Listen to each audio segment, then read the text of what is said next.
RC Mon Aventure, toujours à la pointe de la technologie. Oui, ce silence est dû à quoi? À une interférence dans mon cerveau. Et oui, la chaleur humaine a traversé la froideur de l'espace pour en faire un bug. Non, c'est pas ça, j'étais en vacances simplement. Tout simplement, j'étais parti en vacances 4-5 jours dans le sud de la République tchèque, vers une région qui s'appelle Šumava. Šumava, ce sont des montagnes, ça ressemble un peu aux Vosges, même beaucoup aux Vosges, hein, c'est un peu pour ça. C'était un terrain qui était quand même ça, qui était fermé longtemps, parce qu'il était réservé aux militaires. Alors on trouve maintenant des pistes, alors c'est rigolo, on trouve la route bitumée, et à côté on trouve une espèce de voie tout terrain, plus ou moins, l'une à côté de l'autre. Alors je pense que c'était pour les véhicules plus lourds. Enfin, je ne sais pas exactement comment c'était pensé cette histoire, mais bon, voilà, ou pour faire monter les troupes d'un côté et puis les véhicules de l'autre. J'en sais rien du tout. On a spéculé à fond avec mon fils là-dessus et on n'a rien trouvé comme solution solide là-dessus. Par contre, on a vu des châteaux, un château improbable à mi-chemin entre Šumava et Prague. Oui, non, mais c'est le château qui présente quand même des. Comment ça s'appelle? Des cornemuses. C'est typiquement tchèque. Non, non, c'est pas tchèque du tout. Mais une collection de cornemuses. Bon, qu'est-ce que ça fout là? Posez pas la question, j'en sais rien. Je sais pas comment c'est tombé là-dedans, mais bon. Après, ce qui est le plus amusant, c'était les motos tchèques. Alors, motos tchèques dans un vieux château médiéval. Je vois pas trop le truc. Et puis après, l'ameublement dans le château, ils ont dû manquer de. Enfin, ils ont eu du mal à trouver des choses suffisantes pour pouvoir meubler tout le château. Donc, c'était un peu une combination du 18e. Alors, il y avait des trucs du 15e, des trucs du 20e siècle. Aïe, aïe, aïe, aïe, on serait cru chez Indiana Jones dans sa tente en pleine campa. Voilà, aujourd'hui, je viens vous parler. Alors, vous avez les tout-terrain, mais ça va pas parler que tout-terrain, que piste, pardon. Et je vais vous parler de ça. Voilà, déjà, merci à ceux qui ont répondu à multiples questions. Ce qui me surprend de plus en plus, c'est que c'est difficile d'avoir la réponse qu'on cherche quand on a une question précise. C'est compliqué, très compliqué. Alors, soit que ce soit par YouTube, par Facebook ou par d'autres supports. Il faudrait peut-être que je m'inscrive sur des forums spéciaux là-dessus parce que c'était délicat. Voilà. Et du coup, ce qui m'a répondu, c'est carrément le constructeur. Le constructeur m'a répondu. Il m'a fait une réponse claire, nette, précise. Ça, plus, plus clair, tu peux pas, quoi. Voilà. Voilà, donc, du coup, ça m'a déterminé mon choix. Donc, futur unboxing. Donc, merci le constructeur. Voilà, qu'est-ce qui se passe? La Carten compétition dans 2 semaines. J'ai le temps de préparer, de changer comment on appelle ça, des paramètres. C'est la dernière compétition qui se finit par une tombella, donc il y a des châssis à gagner. Châssis mais en kit, alors ce sera du Tamiya je pense, peut-être du Carten, peut-être des trucs comme ça, mais pas des trucs super chers comme du Yokomo ou quoi que ce soit, quoi qu'il y en a en stock, mais je pense pas que ça va monter à ces prix-là. Je pense qu'on va rester dans quelque chose de contenu, mais ce sera toujours sympa d'avoir une petite Tamiya ou une petite Carten si on gagne, hein, si je gagne bien sûr. Bon, après, je suis pas sûr du tout de gagner, hein, rien à voir.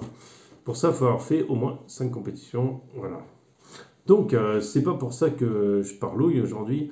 Voilà, donc la Carten est là, elle participera avec l'autre carrosserie. Cette carrosserie, je la garde essentiellement pour entraînement parce que les autres sont vraiment trop des bourrins. Ils ne méritent pas cette carrosserie, ça je vous le dis. Ils ne méritent pas, ce sont trop des bourrins. On restera, alors je vais vous la déclipser, vous allez pouvoir regarder dedans ce qui s'y passe, ce qu'il y a. Voilà, donc j'ai fait une protection devant qui marche pas trop mal. Voilà, qu'est-ce qu'il y a dedans? Il y a 4000 kV. Alors, 4000 kV, oui, mais ça ne correspond pas. Alors, j'en avais déjà parlé dans une vidéo qui a été supprimée par je sais pas quoi. Non, c'est moi qui fais une erreur de manipulation, je vais la partager. Et je me suis gouré parce que quand on fait à moitié la cuisine et à moitié on répond aux devoirs de mon fils, bah forcément, on n'appuie pas sur le bon truc. Voilà. Donc du coup, vous inquiétez pas, j'ai lu quelques messages, donc je vais tâcher d'y répondre. Euh, voilà, mais c'était pas la vidéo qui était prévue d'être envoyée parce que j'ai vite fait ça. Ça, c'était la vidéo que j'avais préfaite et donc du coup, c'était pas la bonne qui était en ligne. Enfin bon, c'était tout un micmac. C'est pas grave, j'étais trop à fond en fait. C'est un 4000 kV qui va être réglé comme un 21 tours 5 comme il se doit. Donc c'est pas compliqué. Pour pouvoir le régler, je vais m'étalonner sur le pote à qui je suis en train d'entraîner. Donc je vous en parlais aussi.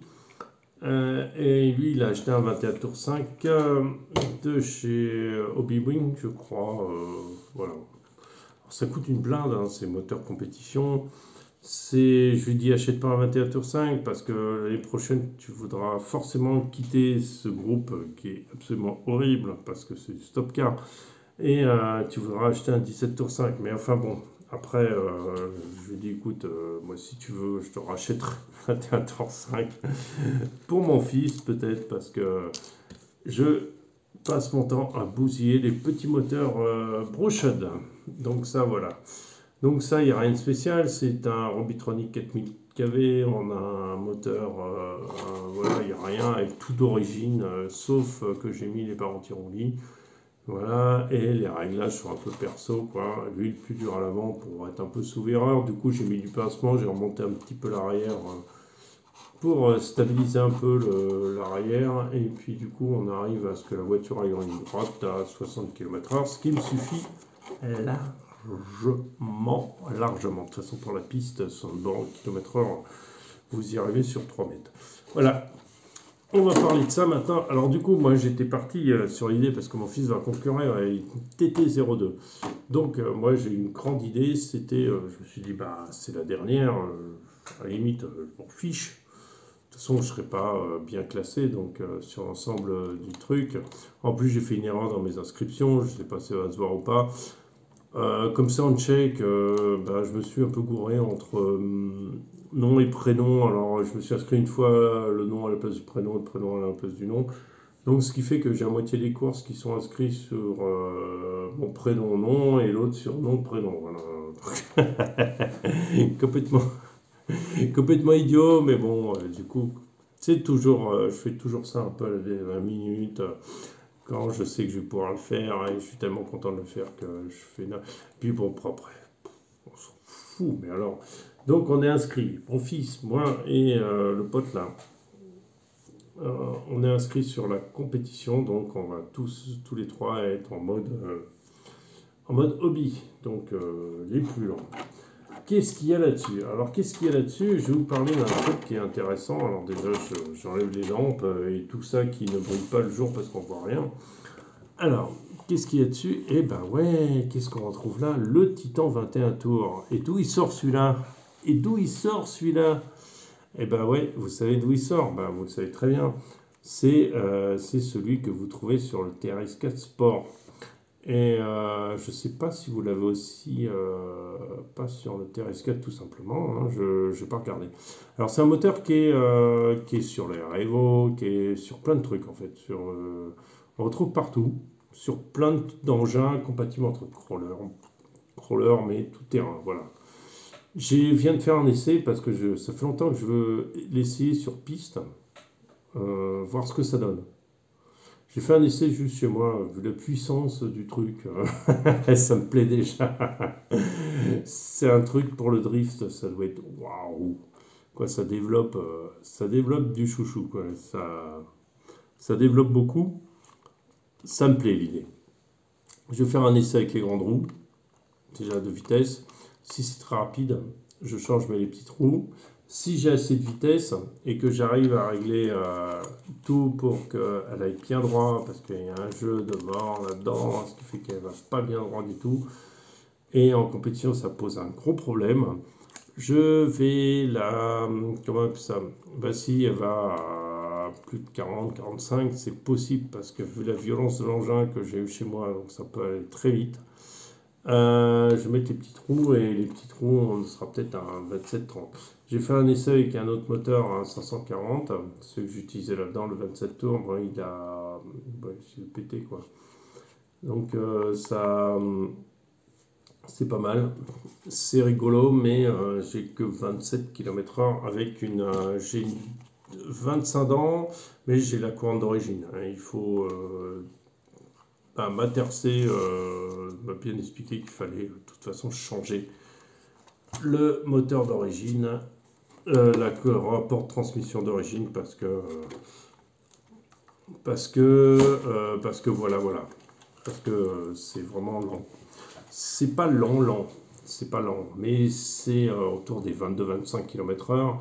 C'est sympatoche, mais bon, c'est pas. Bon, au bout d'un moment, on a envie d'aller un peu plus vite, et ce qui est normal. Après, c'est comme tout, il y a un mode débutant, et après, quand tu prends la dextérité, il faut changer ton rapport pour avancer plus vite. Après, ce que j'ai appris sur sa chaîne, allez voir Matercé, il est spécialiste TT02, de tous ces modèles TT01, et il en a plein, il en parle toute la journée, il explique comment régler les problèmes de direction dessus. Il faudrait presque que je fasse une vidéo spéciale, mais j'ai pas envie. Ouais, voilà, c'est pas mon thème préféré. Donc, c'est vous virez le sauve-cerveau, mettez une patte directe. Quand vous achetez le cerveau, mettez la patte qui est en plastique qui est livrée avec. Si ça force trop fort, la patte en plastique elle casse. Enfin, elle perd ses crans. Du coup, vous cassez pas votre cerveau. Voilà, tout simple. Et vous gagnez en pression parce que le sauve-cerveau d'origine, il revient pas à son neutre. Qu'est-ce qu'il explique? Il explique qu'il faut mettre la couronne longue, rapport long, je sais plus 56 dents il me semble. Il explique que le cardan central ça sert à rien de le changer parce que celui-là supporte largement une vitesse au-delà de 80 km/h. Cardan triangle d'origine, cardan plastique et noix de cardan plastique, ça s'use absolument pas. Vous pouvez leur en demander un truc de ouf, quoi. Si vous pouvez leur demander, c'est super résistant. Qu'est-ce qu'il explique encore? Il explique que c'est une super caisse, bon, qu'il y a 2-3 trucs à voir. Allez voir sa chaîne, ce sera beaucoup plus précis que moi. Moi, c'est plutôt sur la direction que je suis en train de pleurer, parce qu'un coup ça marche, un coup ça marche pas, et ça me gave un peu. Après, parlons de mon pote, parce que du coup je parle beaucoup, mais il faut aussi parler. On m'a demandé en commentaire, oui, est-ce que j'aimerais bien qu'on parle un peu de ce que je fais avec lui, quoi. En fait, lui, il a un HPI RS3. Alors, je crois que c'est le modèle qui s'appelle comme ça. 4. C'est chez HPI, vous avez une Ford GT qui est comme ça. Il y a plein de carreaux qui sont disponibles sur le même châssis. C'est un châssis loisir. C'est un châssis qui est pas mal conçu puisque toute la transmission est protégée. Donc ça c'est bien. Par contre il a un gros défaut, c'est qu'il est pas du tout réglable. Il n'y a rien n'est réglable dessus. On retrouve comme chez Tamiya la direction en plastoc. Et ça pose des problèmes d'après, c'est dire, parce que la voiture va pas droit. Mais la voiture va pas droit pour plein de problèmes autres que ça. Voilà. Donc lui il en a deux. Il en a une qui est montée façon rallye, Subaru, donc on a roulé avec, c'était insupportable de rouler avec. Insupportable, je veux dire par là, c'est un véhicule qui avance à 70 km/h, qui avance encore plus vite que la Cartel, mais 70 km/h, il tient pas la ligne droite et on n'arrive pas à le maîtriser en virage, c'est pas la peine, quoi, ça sert à rien du tout. Alors, lui, il en avait marre de faire des lignes droites, donc il m'a contacté, donc moi je suis pas spécialiste piste, mais j'essaie de l'aider avec ce que j'apprends, et ce qui est bien, c'est que ces questions, moi je suis obligé de faire des recherches, donc j'apprends davantage. Voilà, donc je tenais à vous le partager. Alors je vais rentrer peut-être un peu plus dans les détails, peut-être dans une autre vidéo, parce que je ne vais pas trop m'attarder sur cette vidéo, mais en fait on travaille sur ce châssis. On travaille petit à petit, parce que c'est pas évident du tout. Moi je ne l'ai pas du tout en main. Je le pilote de temps en temps, mais c'est pas non plus. C'est pas ma voiture. Hein. Je la connais pas plus que ça. Mais par contre, on voit tout de suite qu'il y a vraiment des problèmes de stabilité sur ce châssis. Alors, j'explique tout de suite. Il a acheté le roller, je crois que ça s'appelle le roller, le châssis seul, qui vaut voilà, autant que la cartaine carbone, un peu moins que la cartaine carbone, je crois. Alors, ce châssis, alors par contre, il est très solide, ça, je reviens pas là-dessus. Le défaut qu'il a, c'est ses réglages. Ses réglages sont très très bizarres. On a de l'huile hyper épaisse à l'avant, qui est tellement épaisse que,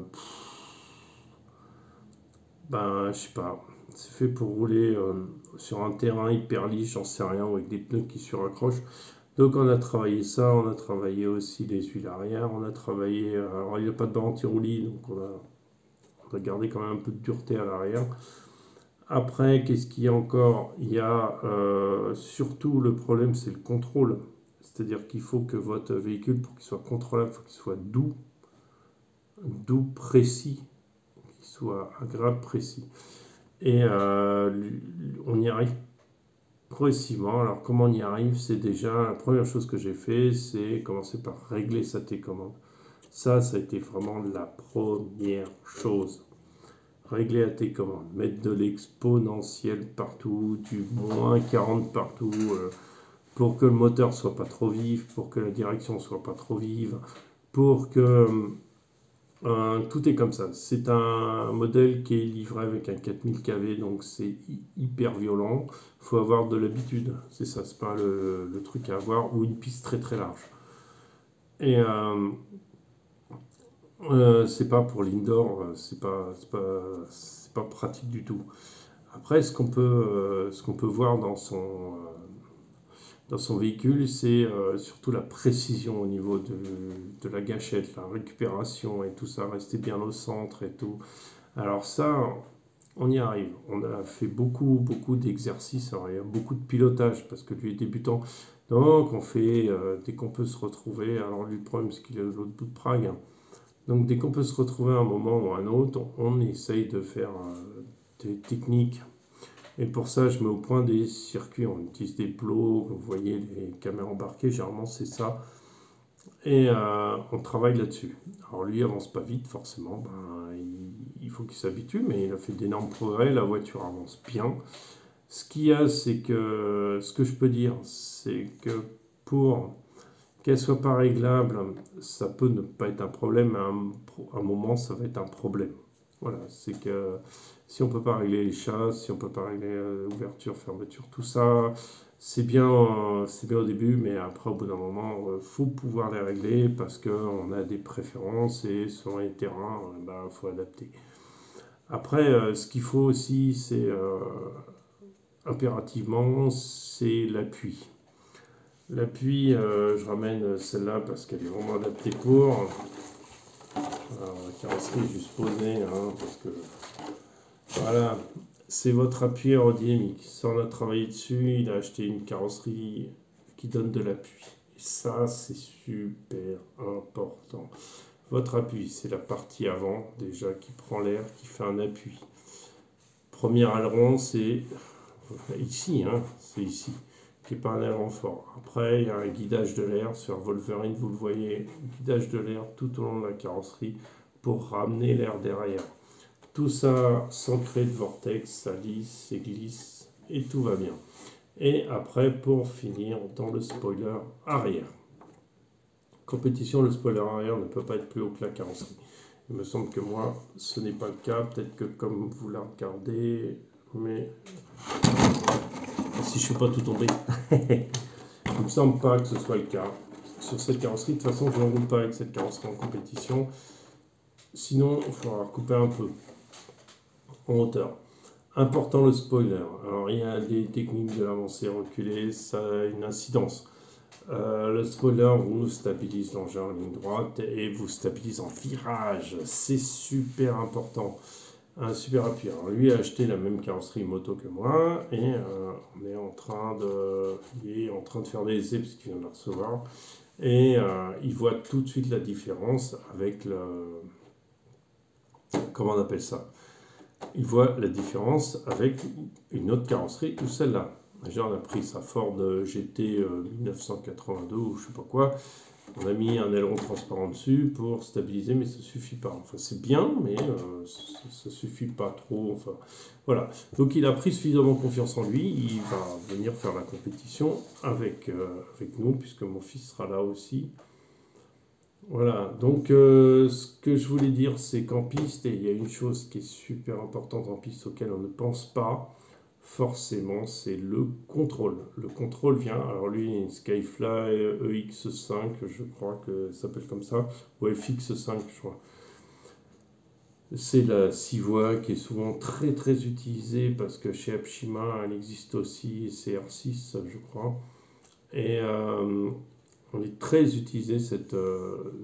Mais est-elle adaptée à la piste? Je ne suis pas sûr. Quand vous faites la piste, on a besoin d'une autre qualité de transmission entre l'émetteur et le récepteur. Je ne dis pas que ces radios ne le font pas bien, je dis qu'elles ne le font peut-être pas suffisamment bien, si vous voyez.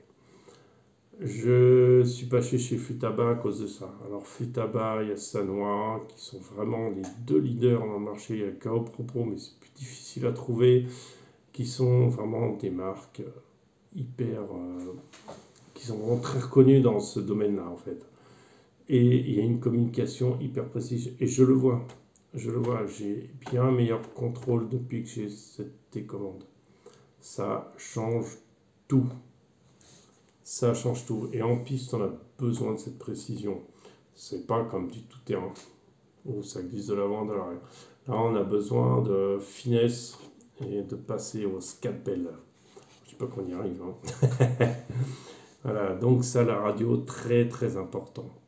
C'est même primordial. Et après, il y a aussi la radio et puis le châssis et tout ça. Donc, nouveau châssis, je vais passer sur la Carten Carbone. Alors, voilà, c'est Carten qui m'a écrit en me disant, voilà, si tu veux faire ça, tu prends ça. Si tu veux faire ça, tu regardes l'ancienne Carten. Voilà, enfin la Carten normale. Et en fait, je passais sur la carbone, mais bon, je vais devoir faire un copier-coller des réglages que j'ai sur celle-là. Et il va falloir surtout que je fasse... je vais essayer de faire le montage en direct pour que vous voyez toutes les étapes. Et leur Carten me l'a demandé. Et on a... Comment dire, je vais pouvoir travailler dessus sur des réglages que j'ai déjà fait celle-là. Celle-là, je la garde soit sur mon fils, si l'année prochaine il va aller un peu plus vite. On peut mettre des options sur la voiture, par exemple les amortisseurs hydrauliques, on peut les mettre, la direction, on peut les mettre sur la Tamiya, mais ça n'a pas vraiment de logique, autant passer directement là-dessus, quoi. Voilà, la Tamiya elle est rigolote, mais voilà, il faut garder un modèle pour parking et un modèle pour la compétition. Voilà, sur terrain. Alors, il y aura d'autres essais, tout ça. Après, je vous casse un peu la tête, un peu beaucoup avec la piste, parce que c'est une nouvelle discipline que je découvre, et que je découvre avec beaucoup d'intérêt, et que je développe beaucoup. Voilà. Après, dimanche, donc c'est après-demain. Enfin, la vidéo sortira demain, donc ça sera demain. Dimanche, j'organise une sortie Scale Performance avec des passages. Je vais organiser des portiques, des portes. Je vais prendre on va à Kozhikrobat. C'est là où j'étais souvent là-bas pour faire des vidéos. Donc je connais très bien le lieu et on va faire ça. Je vais pouvoir profiter de la petite caméra pour faire plein de vidéos et pour vous les partager aussi. Donc ça devrait être des vidéos qui vont sortir au courant de la semaine prochaine, je pense. Et voilà ce que je peux dire. Par contre, ce que je peux dire sur la Carten, celle-là, je vous l'ai dit, c'est tout en plastique, notre plastique machin, mais ça tient, quoi. Je n'ai pas de problème là-dessus. Je ne suis pas du tout embêté par ça, quoi. Après, faut pas être un bourrin non plus. Faut y aller très soft. Je vois que je prends beaucoup de dextérité. Je me tâte même à passer en super stock l'année prochaine parce que j'ai envie d'allumer à fond, quoi. Le truc aussi, c'est que je vais essayer de faire des essais le vendredi soir avec les 2 véhicules si j'arrive à mettre la Tamiya en place pour que ça roule, pour faire la piste. Autant celle de mon fils ça marche, mais autant la mienne, je sais pas pourquoi, mais elle a beaucoup plus roulé. Et je vais faire des essais avec les deux, voir ce que ça donne.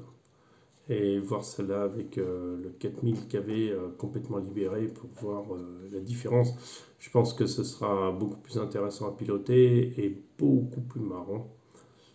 Parce que, en fait, avec les autres, tu es tout le temps à fond et tu freines 3 fois et c'est tout, quoi.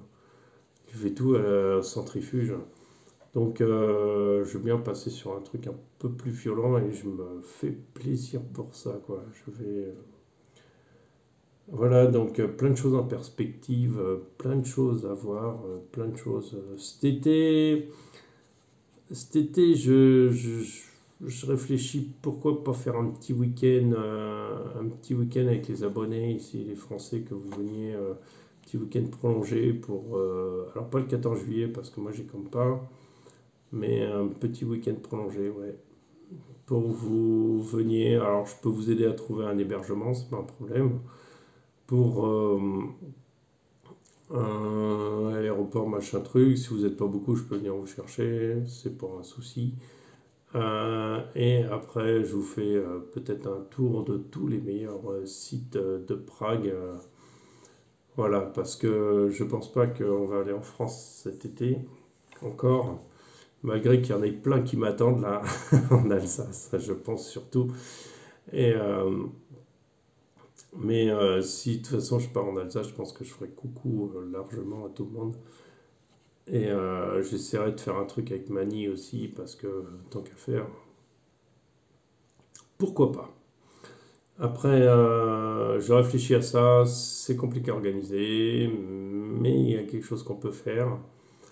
Je m'étais dit, on peut faire gagner par une tombola un séjour, machin truc, bon allez. Mais je, pour l'instant, je suis pas au point là-dessus. Voilà, donc ça viendra peut-être quand la chaîne aura 400 000 abonnés. Non, on pourrait faire un week-end abonné avec, par exemple, toutes les sorties, toutes les plus beaux rochers de Prague, enfin autour de Prague. Ça pourrait être très très sympa à faire et en petit groupe, ça peut être super cool. Voilà, et même quitte à se coller au groupe tchèque, ce serait pas grave, je vous fais la traduction. De toute façon, en anglais, vous arriveriez à vous débrouiller un peu. Je pense que c'est pas un problème. Voilà, sur ce, je vous souhaite une bonne journée. Je vous dis tout ça très bientôt avec ces bonnes perspectives pour l'avenir du futur de l'avenir du futur. Je vous dis à très bientôt et vous aurez des nouvelles de tout ce que je fais à nouveau. Allez, ciao!